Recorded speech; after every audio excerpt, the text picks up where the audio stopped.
पाहिजे तसं आपण आपल्या हाताने बनवू शकतो. पण बनवताना त्यात चवही असली पाहिजे. कधी कधी असं होतं की कसंही बनवलं तरी खूप सुंदर होतं, आणि कधी इतकं मन लावून केलं तरी पण ते चांगलं होत नाही. मग त्यावेळेस मनाला कुठेतरी वाईट वाटतं की अरे, आपण इतकं मन लावून केलं आहे आणि तो पदार्थ इतका चांगला नाही झाला आहे. जिभेसारखा खतरनाक अवयव नाही. माणसं भांडतात, युद्ध होतात, नातेवाईक दुरावतात, नको ते खाल्लं जातं, नको ते पिलं जातं. हे सगळं जिभेमुळं होतं.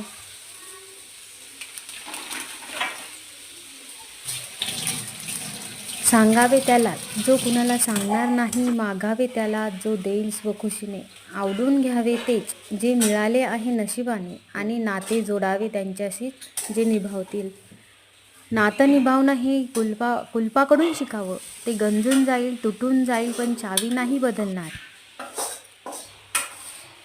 कोथिंबीर धुवून स्वच्छ चिरून घ्यावी, चांगली पिळून घ्यावी. त्यानंतर त्यामध्ये बेसन पीठ, तांदूळ पीठ, हळद, लाल तिखट, मीठ, आलं लसूण, चवीनुसार आपल्याला जे काही पाहिजे ते आपण घालू शकतो. जे काही पाहिजे म्हणजे त्यामध्ये आलं लसूण टाकू शकतो, हिरवी मिरची टाकू शकतो.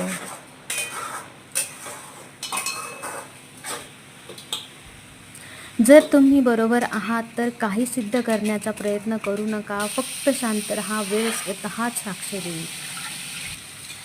माणसाने राजहंसासारखं असावं. आपल्याला जे पटेल तेच घ्यावं, नाही ते सोडून द्यावं. ज्या स्त्रीला घरातील आर्थिक परिस्थितीची चांगल्या प्रकारे जाण असते, तिच्या संसाराला कधीच काही कमी पडत नाही. तीळ पण घालू शकतो, तेल. असं करून आपण त्याचा गोळा मळून